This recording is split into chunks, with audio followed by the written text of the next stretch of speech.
I'm Uri Dromi. I'm the director of the Jerusalem Press Club. Welcome everybody. Welcome to our viewers on YouTube. Please turn off your cellular phone or switch them to silent mode. We are very pleased to host this morning Abmassador Yoram Ettinger, who's expert on U.S.-Israel relations, Middle East politics, member of the American-Israeli Demographic Research Group, and I believe we hosted you here on this subject about the inflation in the numbers of Palestinians in artificial inflation in this region. Ambassador Ettinger is also a consultant to members of the Israel Cabinet and Knesset, and as well as U.S. legislators and their staff. Writes op-ed pieces in many leading newspapers, and as far as his diplomatic career, he was a Minister of Congressional Affairs at Israel's embassy in Washington with the rank of ambassador, and was Israel's Consul General in Houston, and last but not least, director of the Israel Government Press Office. This was in the 80s, I believe. Yeah, he was my boss. Yeah, his claim to fame, he was Linda's boss.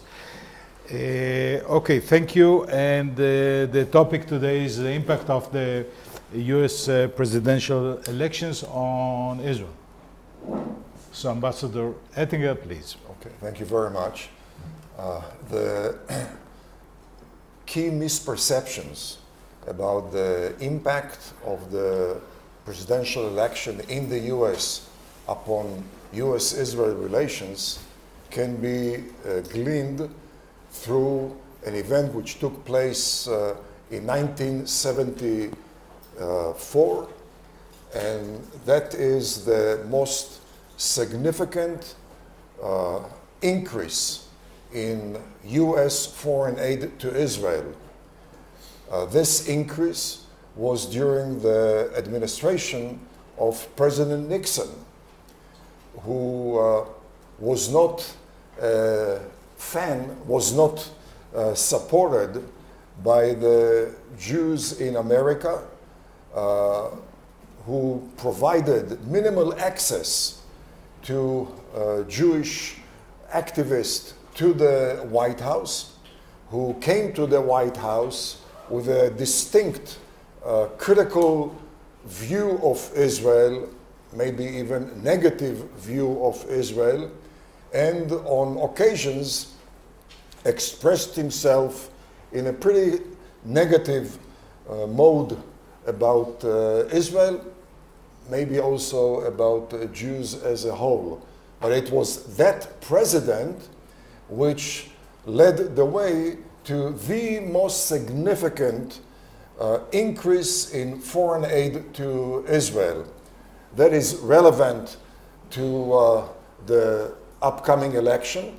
It's also very, very relevant to the current negotiation between US and Israel, and especially sheds some light on this intriguing view that Israel would be better off to hurry and conclude a deal before next election, as if U.S.-Israel relations, U.S.-Israel military defense package depends mostly or solely on American presidents.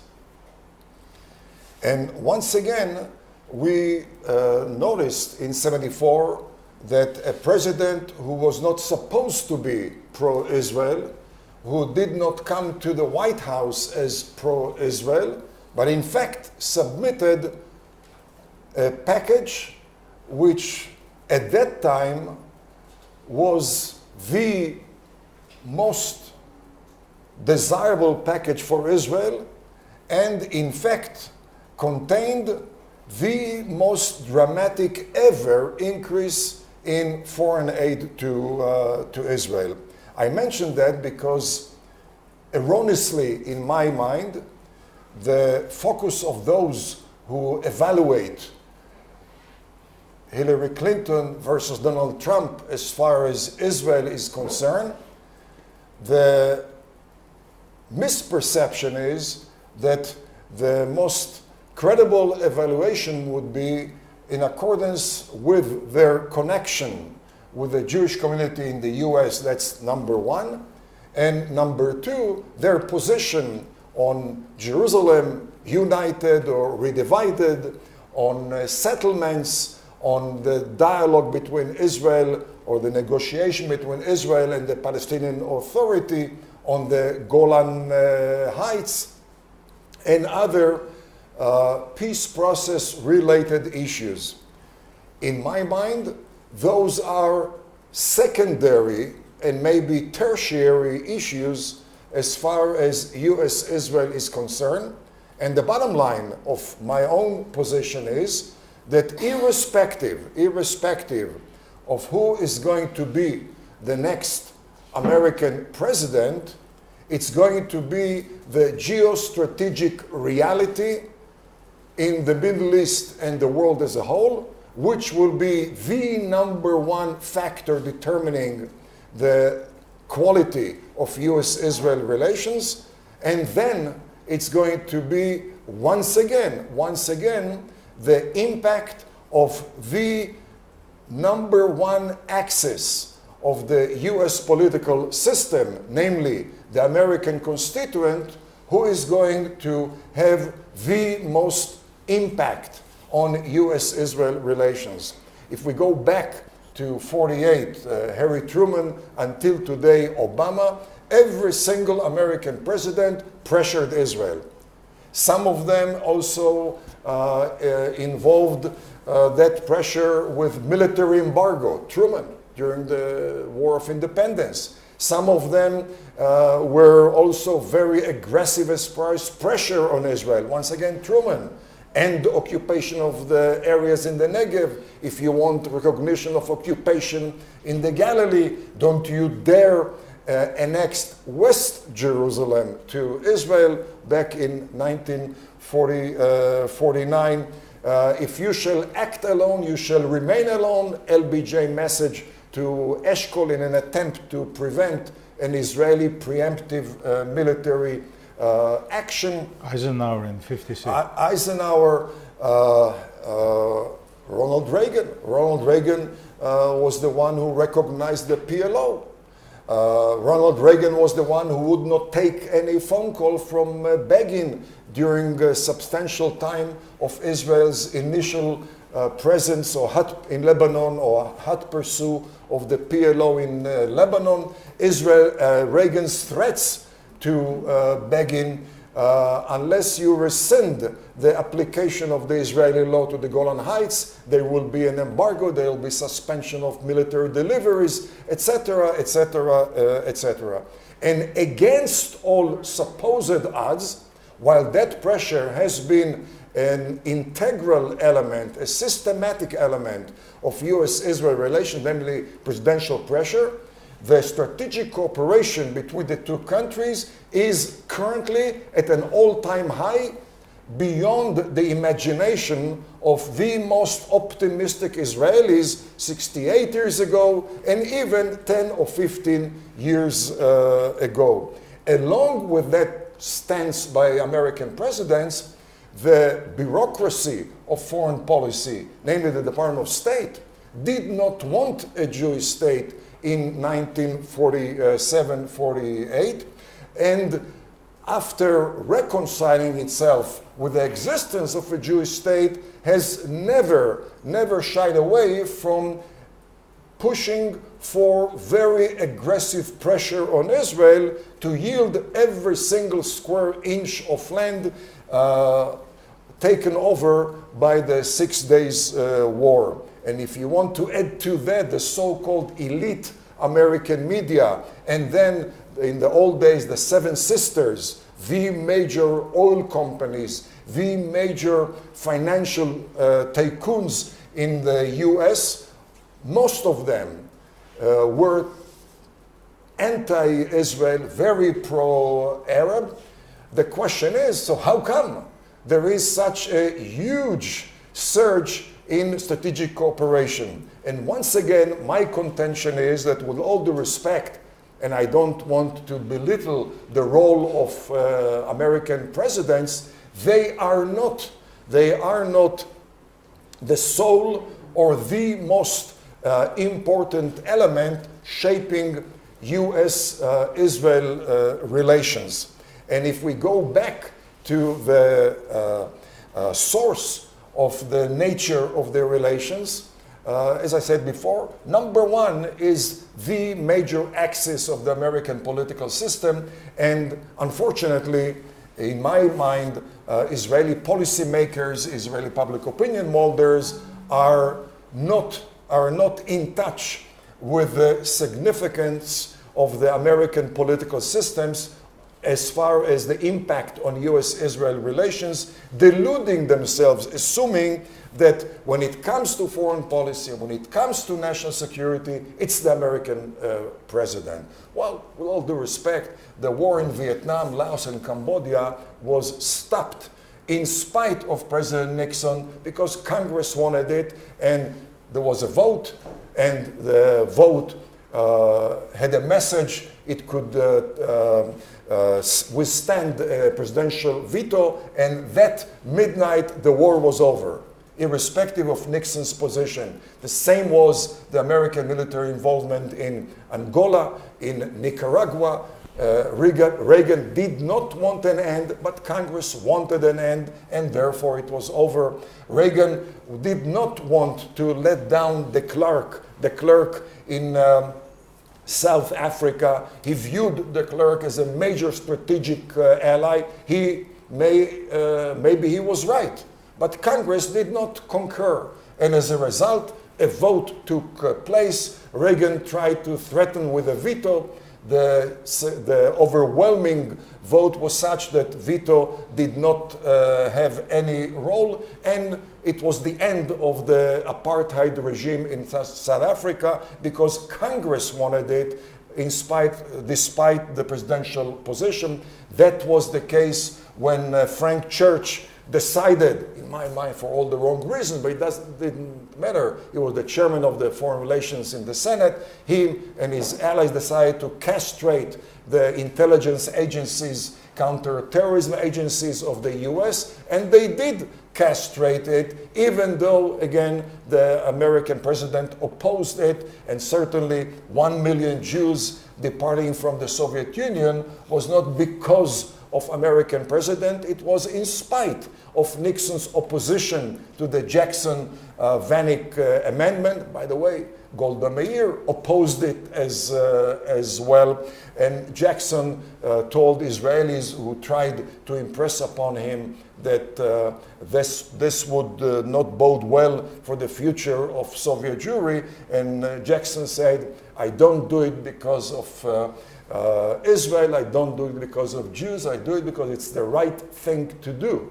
And that literally opened the gates back in 1991, and the rest is history. I don't know if there would be Israel without those 1 million, and if there would be, it definitely would not be at the level that we today demonstrate. I think one of the most impressive performances by any country anywhere in the world, largely because of Scoop Jackson's amendment in defiance of the administration. And I can go on and on and on. My message is that Congress, according to the Constitution, according to reality, is a co-equal, co-determining element. And I would add, if it wishes so, most of the cases, it is not interested because House members, senators are not elected because of national security or foreign relations issue.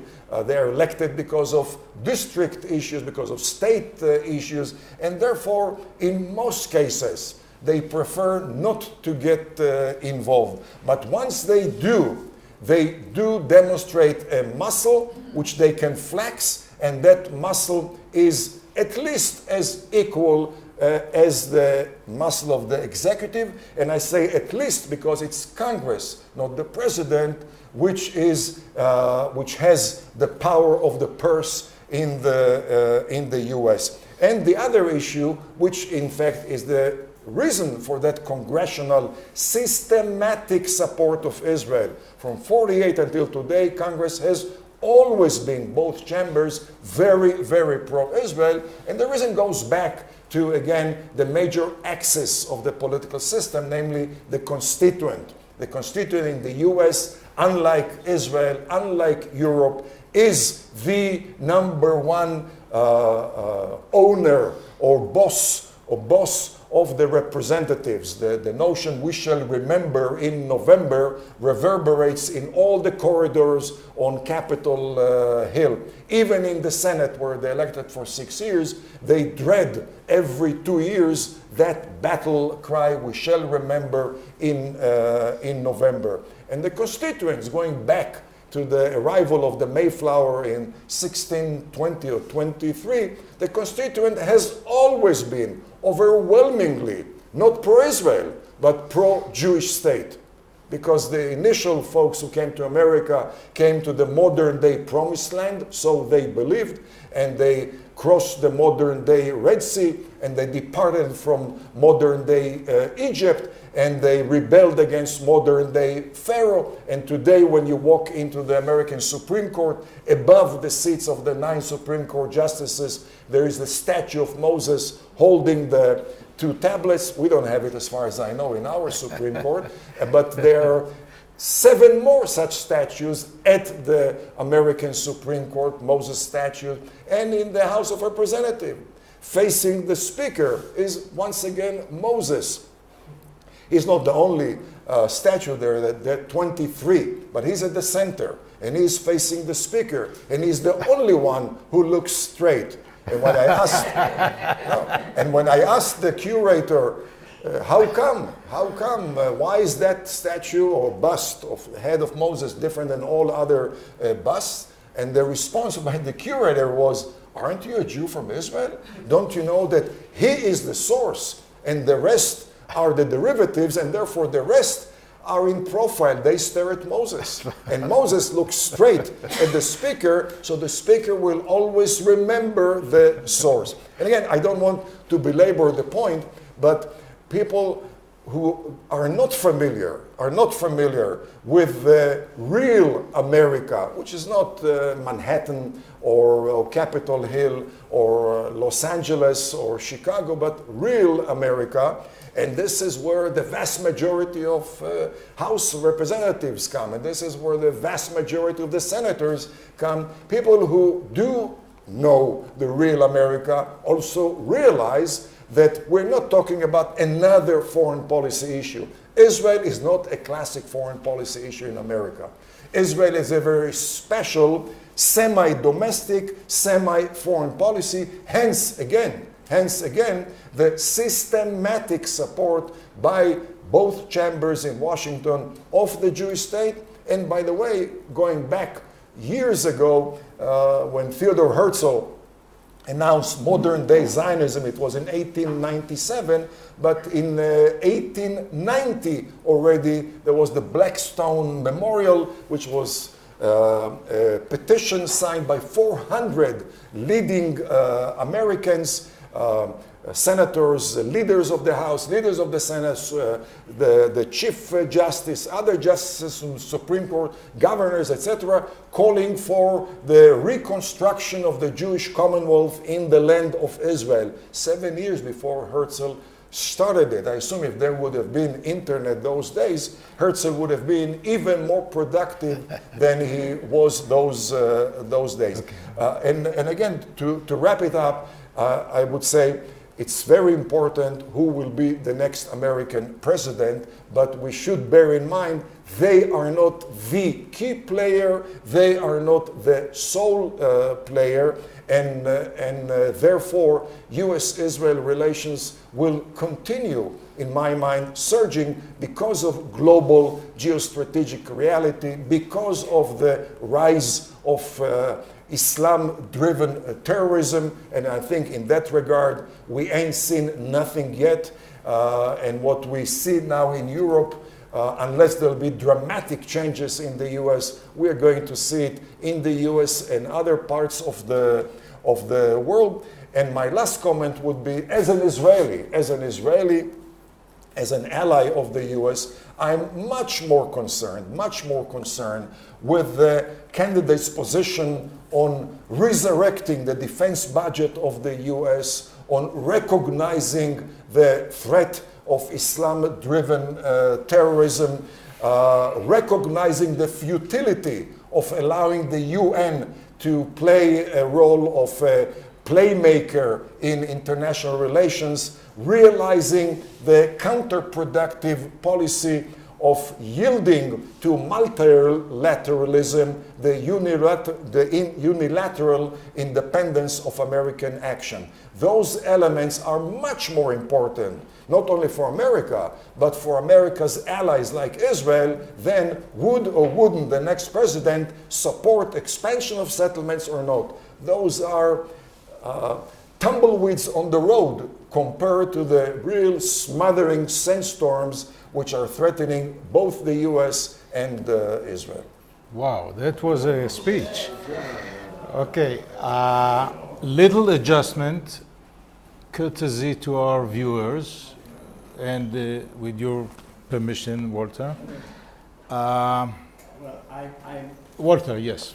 first of all, a wonderful presentation, very clear, and I'm very happy to have my microphone there. I wouldn't want to be an American to have to choose between the two nominees that are available. Would you like to venture an opinion of who is better for Israel? Well, first of all, when you say you wouldn't like to be there, we have to realize the background. The background is, according to all polls of the last 4 or 5 months at least, the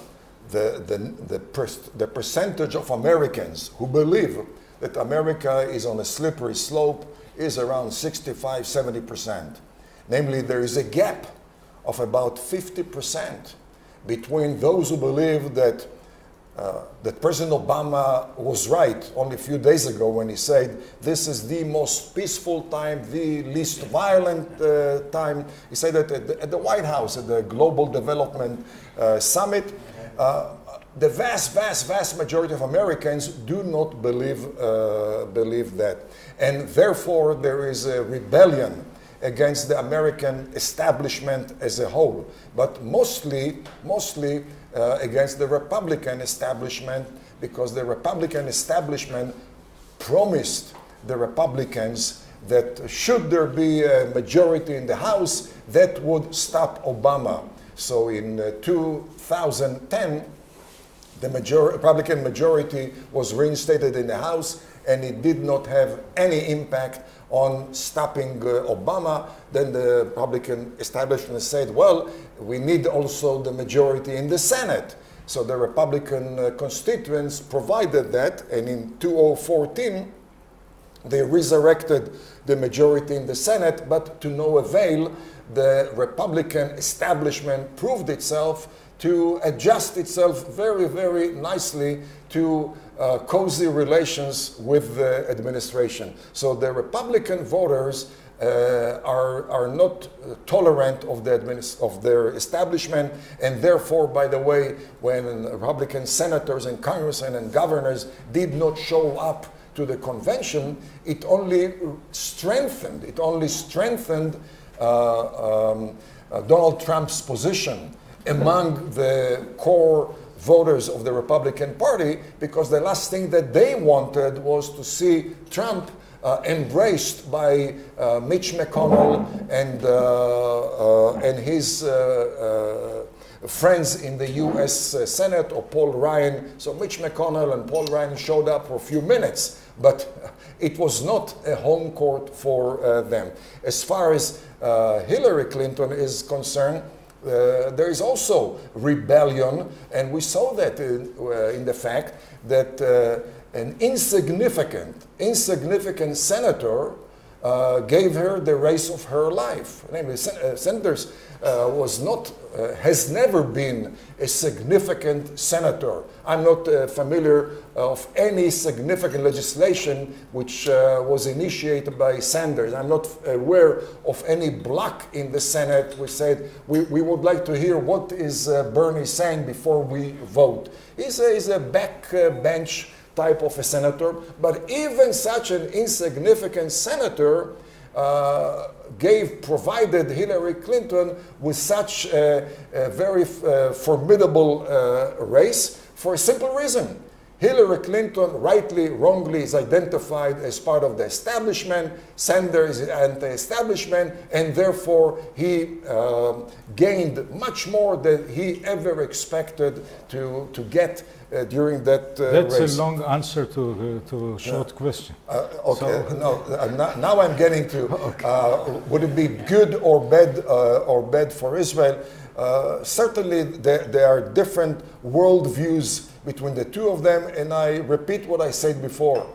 In my mind, for Israel and for America's Arab allies in the Middle East, all of us would like to see America resurrecting its posture of deterrence, which has been eroded dramatically, and I would say in an unprecedented manner. All you need to do is get into the website of Asharq al-Awsat, the Saudi daily, which is a mouthpiece of the House of Saud, but in my mind, very top level news, especially the opinion articles over there, very significant opinion. And when you read Asharq al-Awsat in the last few years, as of last few days, you can see that the Saudis, as of now, have almost written off Obama as a source of defense in face of the Iranian machete,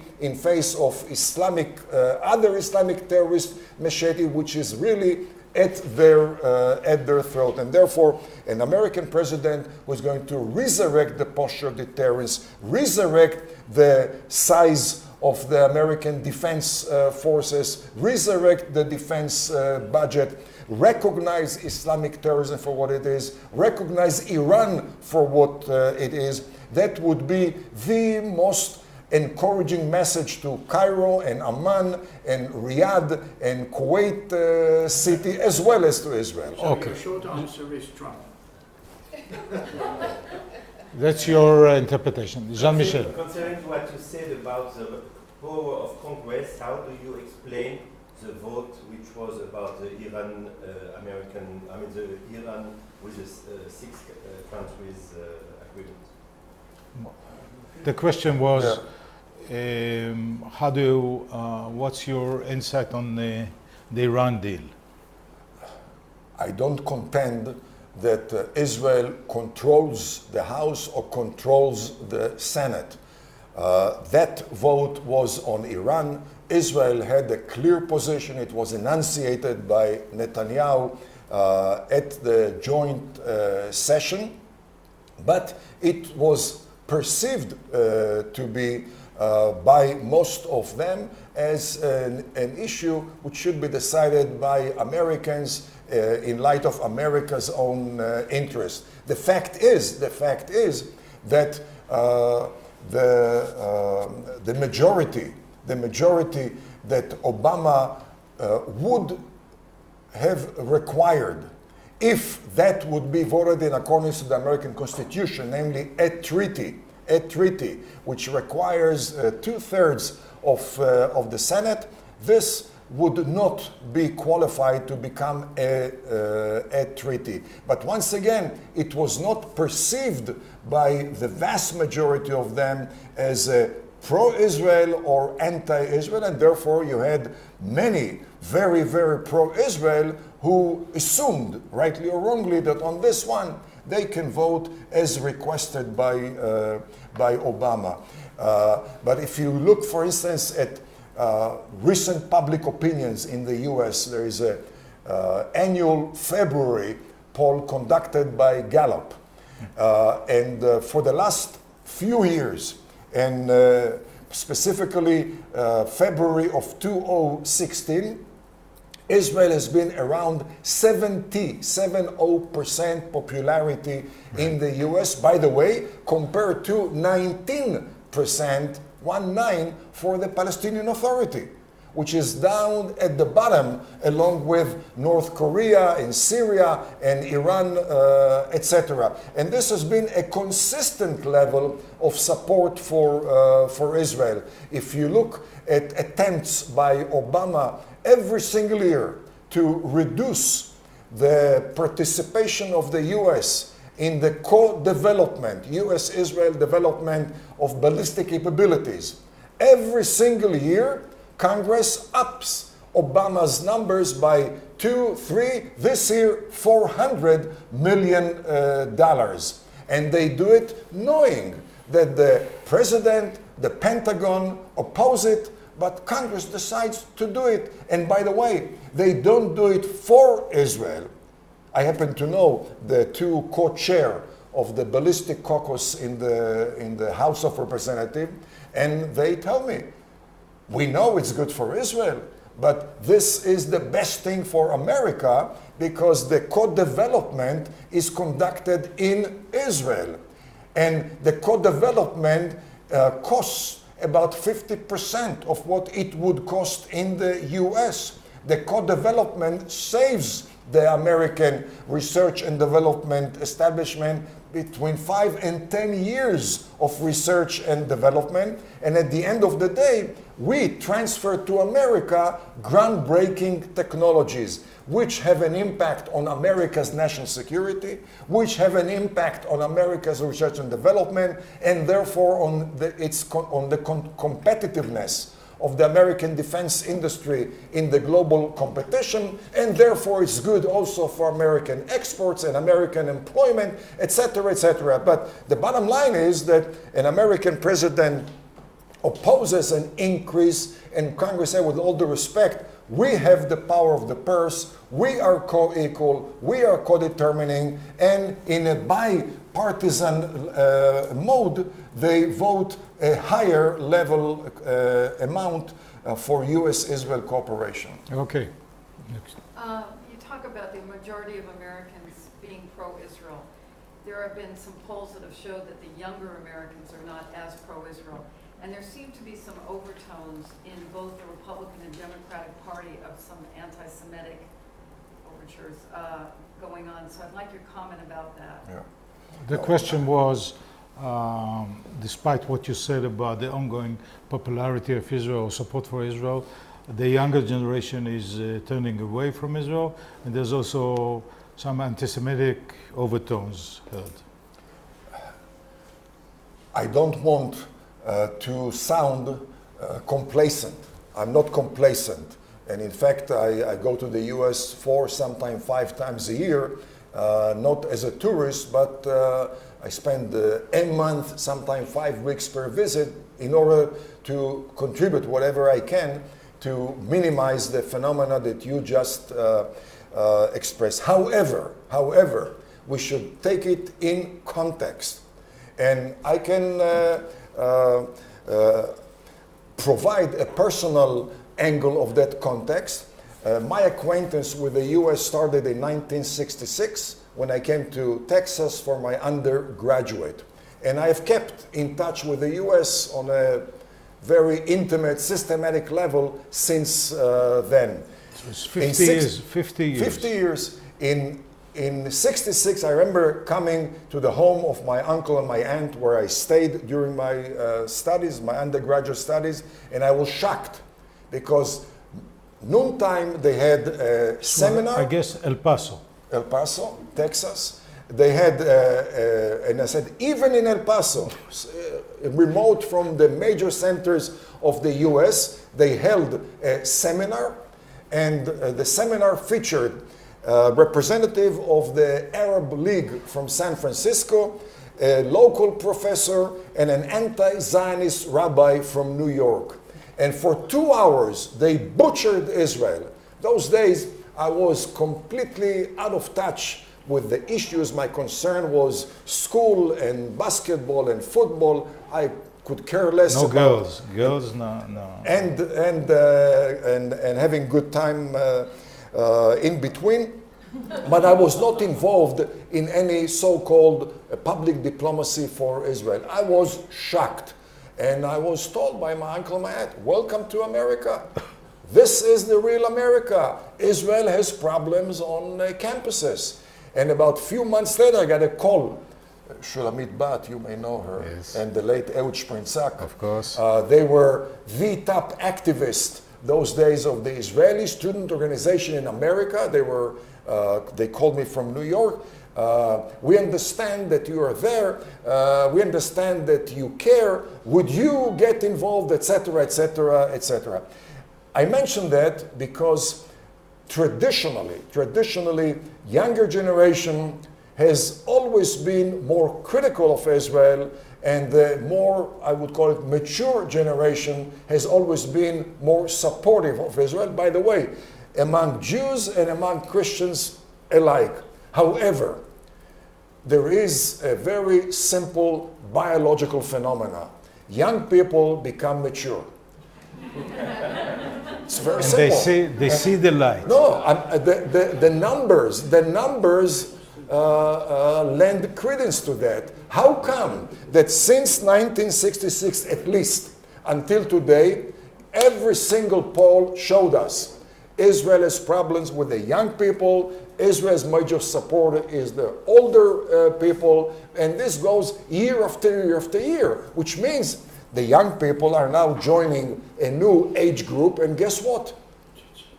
They go through, at least what I went through, I assume everyone here went through. There's a difference between my state of mind when I was in El Paso, later on at UCLA for my graduate studies, where I was, by the way, at home at the headquarters of the weathermen. Some of you may even be familiar. The weathermen, for them, the LSD, the radical. BDS. The SDS. The SDS were capitalists for the weathermen. The weathermen, I brought Amos Kenan, those who remember Amos Kenan, the old leftist in Israel. I brought Amos Kenan to the weathermen headquarters, and they threw him out. And he told me, say, Yoram, I never knew there are such creatures on Earth. So that was me back in the late 60s, early 70s, and I've changed somewhat. Why? Because I guess I have become acquainted with reality. I also spent 10 years.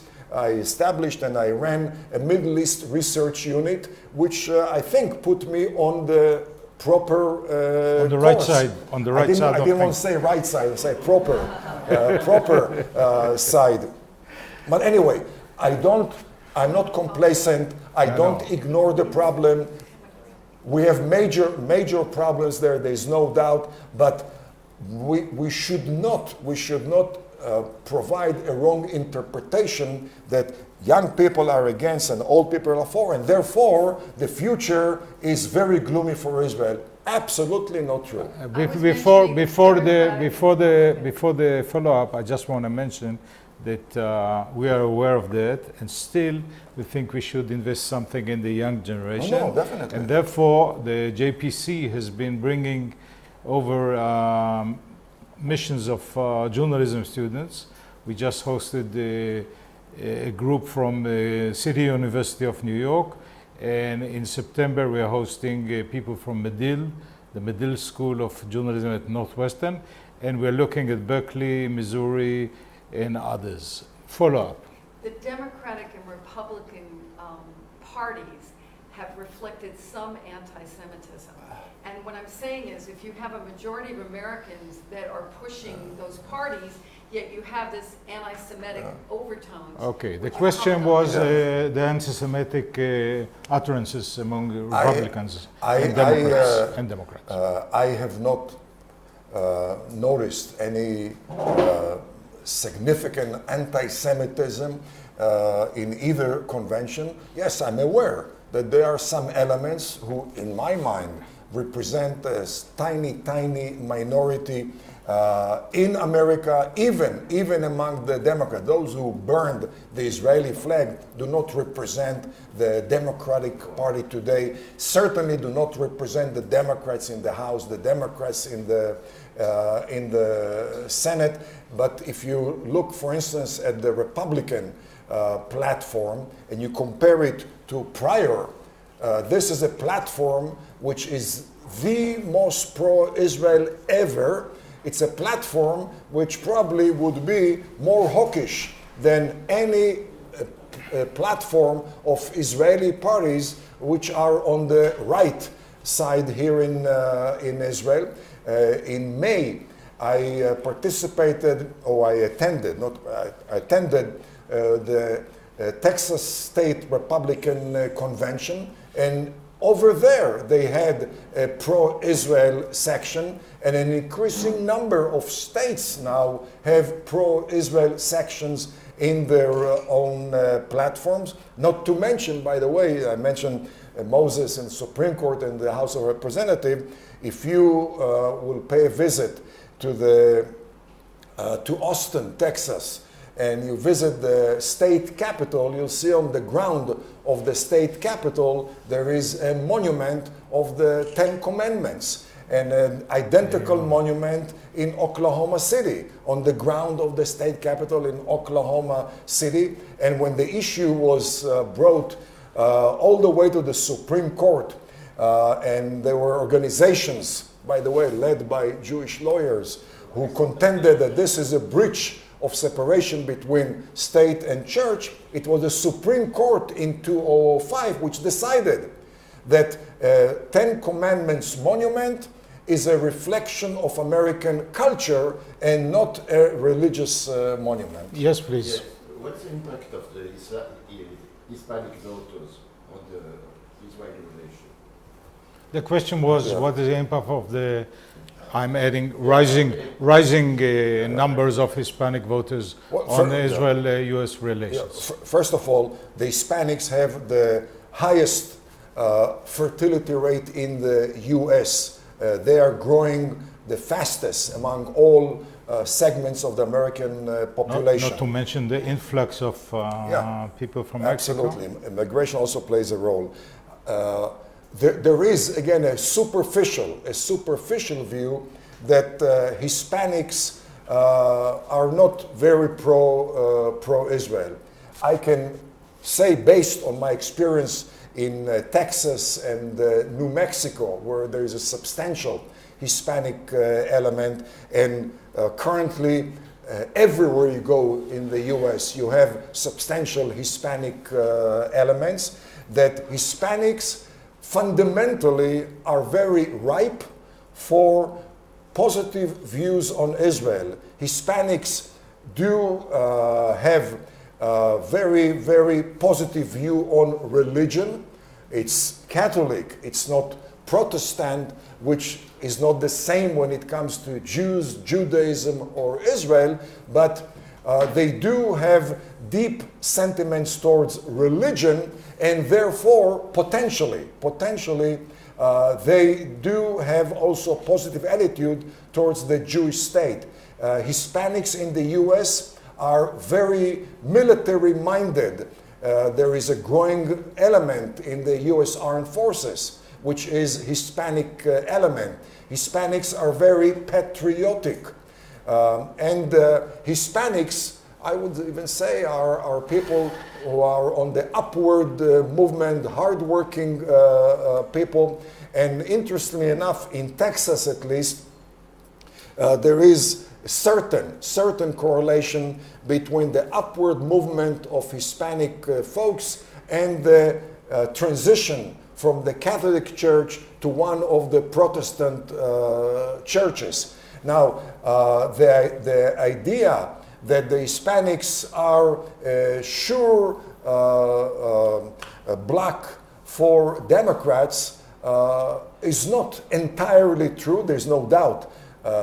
Vast majority are Democratic, but to assume that it is going to remain that way is not a solid assumption, because you have a growing number of Hispanics, especially the second and third generation Hispanics, who are very concerned about the illegal migration by Mexicans and illegal migration by Central Americans to the US, because that illegal migration is at the expense of their own level of wages, at their own employment. That migration impacts their own safety in their own neighborhoods, and therefore, therefore, the focus by Trump, for instance, on appealing to Hispanics, it's not a delusional appeal. There is a reason for such an appeal to Hispanics. Yes, please, over there, and I'll get back to you. Many Americans are sort of threatening to stay home on November 8th, November 8th, because they don't like either of the presidential candidates.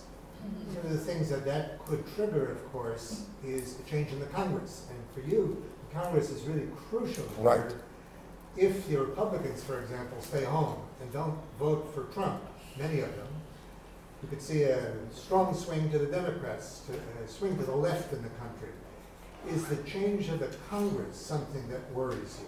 The question was if it seems to be a change in the Congress, maybe towards the Democrats, or in the country in general, which means leaning to the left, more to the left. Wouldn't it have an impact on U.S.-Israel relations? Well, there's no doubt that, as far as I'm concerned, a hawkish position on defense, on security, bodes well for America and the allies of America in the Middle East. And certainly there is a difference between Democrats and Republicans when it comes to their views on national security. However, support for Israel, based on the track record, has always been bipartisan. You look at a recent example. Some of you may remember that Senator Pat Leahy from Vermont, one of the most formidable senators, certainly one of the top two, maybe even the number one most liberal Democrat in the Senate. If he wanted, he could have been the chairman of appropriations. He's the longest serving senator at this stage. Luckily for Israel, he has chosen to become the top Democrat on judiciary, not appropriations. However, when a few months ago he demanded that the Department of State investigates Israeli and Egyptian treatment of Palestinians in Gaza and the way Israel and Egypt counter terrorism, he could not get a single Democratic senator to add his name to his letter, and all he got at the House were 10 what I would call usual suspects, who are always in the anti-Israel bloc. And that, in my mind, is a very, very fresh reminder to how solid is the Israeli position, again, on both sides of the aisle in Washington. The one very critical significance of what you said has to do, I think, with public opinion polls. I do not take any public opinion poll today to be credible, because in my mind, the sample of public opinion in Israel has gone through dramatic changes. It will not be the same sample as usual, Because as you said, many Republicans will stay home, many Democrats will stay home, many Republicans, and I don't know many, some Republicans, and I know at least one in Houston, Texas, who hate Trump so much they may even vote for Clinton. But at the same time, you will have certainly number of, we don't know many or not many, blue-collar Democrats who are going to vote for Donald Trump. The whole notion of the Trans-Pacific Treaty, which is raised again and again and again, and it is supported by Obama, was supported until recently by Hillary Clinton, by her candidate for VP as well, but opposed by most Democrats. This may cause some changes, and therefore, it seems to me we have to be very patient. At least wait until mid-September to get the real credible public opinion polls. But you have to bear in mind that people are becoming younger, because the 60 is what used to be 30, etc. Okay, last one. Yes. If it comes to the next administration and the broader Middle East, what kind of policy change would you like to see, especially concerning Syria and Iraq? The question was concerning the region, the Middle East, what kind of policy changes would you like to see happening? Concrete. Yeah, sure.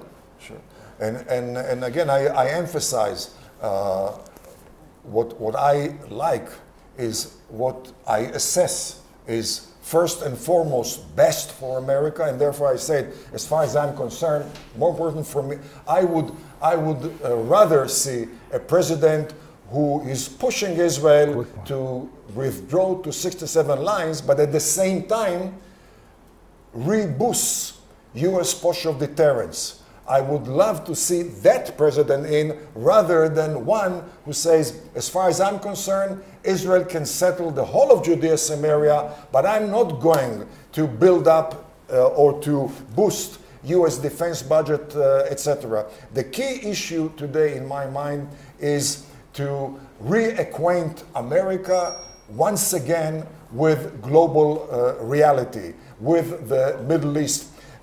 This administration welcomed the Arab tsunami as an Arab Spring. Now, this is not a question of vocabulary. This is a question of state of mind. It has an impact on state of readiness. It has an impact on the way you counter the threats. This administration welcomed the uprising on the streets of Libya and Tunisia and Egypt and Yemen and Bahrain, etc., as transition towards democracy, once again completely detached from reality. This administration still sticks by the Muslim Brotherhood in Egypt, Muslim Brotherhood, which is the most formidable intra-Muslim terror organization in the Middle East, with many political subsidiaries, but this is the #1 Islamic terror organization, and until this very day, the administration is rendering a cold shoulder to General Sisi, demanding change of attitude by Sisi towards the Muslim Brotherhood. This administration has rolled back sanctions against the Ayatollahs of Iran without preconditioning it upon the rollback of Iranian hate education and Iranian terrorism and Iranian subversion. This is completely not only out of touch with reality, but this is the worst gesture towards America's allies in the Persian Gulf, and the most substantial tailwind to the worst enemies of America. And last and not least, as I mentioned before, this administration, the last 8 years, have sacrificed America's independence of unilateral military action on the altar of multilateralism, namely handcuffing the strategic hands of America, allowing people or policymakers in Europe, which probably lost its will to survive, to have an impact on America's own national security, and most damaging, elevating the UN to a role of a major playmaker of international relations. All those elements, in my mind, need to be reversed in a 180-degree manner for America to boost or bolster its own homeland security, its own national security, and to resurrect its power projection and posture of deterrence in the eyes of its allies in the Middle East and beyond, and to force the adversaries of America to retreat. Wow, this the rhetorical excellence here. You could qualify for the democratic only from the rhetorical point of view. Bonus, last one. In the last 2 minutes that Last one here. On a totally different subject, could you please say a word about the intention of the PA to sue Britain? I don't think. Talk to him later about this. This is beyond our scope. One sentence only. No. One sentence only. For Mahmoud Abbas to refer to Balfour Declaration exposes him to those who somehow could not see the writing on the wall, to exposes him as a person who is focused not on the size of Israel, but on the existence or non-existence of Israel. Thank you very much. We want to thank Ambassador Ettinger. Thanks for coming. You know, I don't appreciate it. Sit for a second.